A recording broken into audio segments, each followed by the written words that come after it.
ndabaramukije kandi mwifurije n'igitondo cyiza gukurikira gahunda za Kigali 250 nico namaze kumenya kugeza amakuru atandukanye yaba imyidagaduro ndetse na breaking news bazigiye zitandukanye zivugirwa hirya no hino hano iwacu mu gihugu cy'u Rwanda.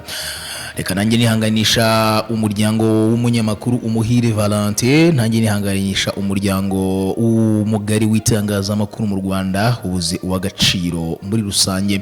No munyamakuru Umuhire Valentin witabye Imana.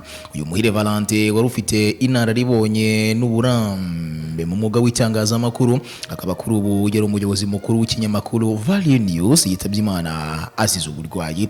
Amakuru y'urupfu rwa Umuhire Valentin ufatwa nk'icyitegererezo na benshi yamenyekanye ku mugoroba wo kuwa kane tariki ya 7 Mutarama umwaka wa 2021. Abo mu muryango wa Umuhire Valentin batangaje ko yari amaze iminsi arwariye mu bitaro bya Kigali CHUK ari naho yaguye.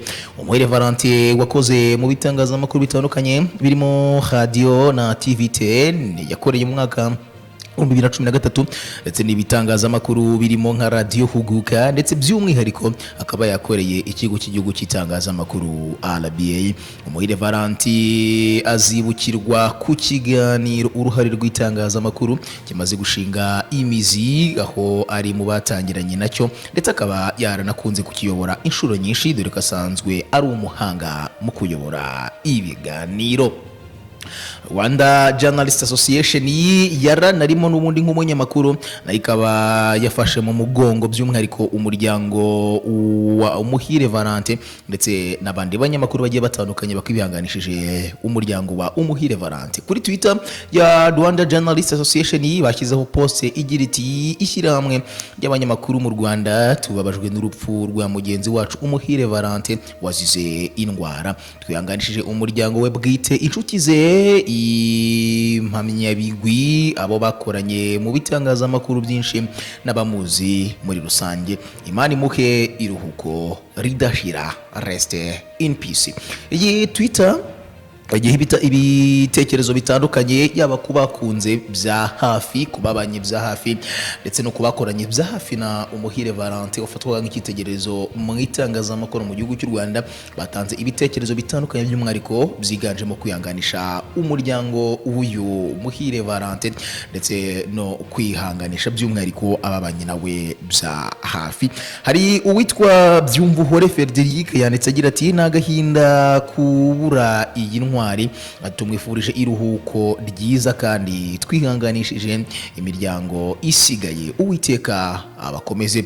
Uwitwa Gasana yanditse agira ati: very sadness by bad news of Valentine's death, ati rest in peace Valentin. Undi yanditse igitekerezo agira ati: bamwita wiri rukundo, yanditse agira ati: may his soul rest in external peace and may our good Lord strengthen his family during this trying moment. Undi witwa Kiza Theogene yanditse agira ati: far well Valentin, Rwanda media will miss you, ati sincerely. Undi witwa Wangiga Harriet yanditse agira ati: may his soul rest in paradise. Mu gihe cy'Mizero Oscar yanditse agira ati: nyagasani namwiyereke iteka maze aruhukire mu mahoro. Mu gihe uwitwa Jemba yanditse agira ati: rest in peace Valentin. Mu gihe Jean-Claude Ntezimana yanditse igitekerezo agira ati: Imana imwakire Umuhire Valentin. Mu gihe uwitwa Robwa Nyiramateke yanditse agira ati: aruhukire mu mahoro uyu mwene Imana. Uwitwa Habimana James yanditse agira ati: Imana imwakire mu bayo. Ni mu gihe uwitwa Akayezu Jean yanditse agira ati: Imana imwakire ruhukira mu mahoro vava. Mu gihe uwitwa Maniragaba Gilbert yanditse igitekerezo agira ati: Imana ibakire mu bayo. Mu gihe New Right Afri TV yanditse agira ati: nagahinda gakomeye. Mu gihe Rwanda ufite username Rwanda nziza yanditse agira ati: ruhukira mu mahoro muvandimwe Valentin. Mu gihe Gatarayiha yanditse agira ati: may his soul rest in peace. Pascal yanditse agira ati: rest in peace. Mu gihe uwitwa Maurice Ufitinema Remy Maurice Ufitinema yanditse nawe agira ati: rest in peace Umuhire Valentin.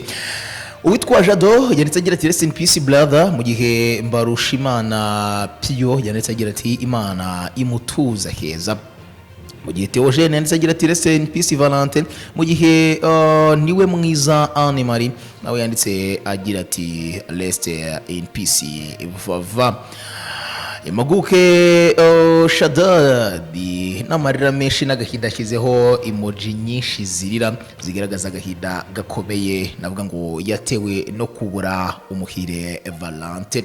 Uyu mugabo Umuhire Valentin yarafite intararibonye mu mwuga w'itangazamakuru ndetse akaba yagiye akora ibinyamakuru bigiye bitandukanye, by'umwihariko benshi bafataga nk'icyitegererezo. Yari umugabo uyobora neza ikiganiro, mu biganiro yagiye akora kenshi cyane ari umuyobozi, yagendaga agaragaza ubuyobozi bwiza n'imiyoborere imbere mu kiganiro. Imana imukunze kurusha umuryango mugari wabamukurikiraga bakanamukunda, ndetse Imana imukunze kurusha umuryango we. Roho ye iruhukire mu mahoro. Amakuru bashiragaruka kuri Kigali 250. Nitwa Jean Violent Meo, reka mfate uyu mwanya mwifurize umunsi mwiza.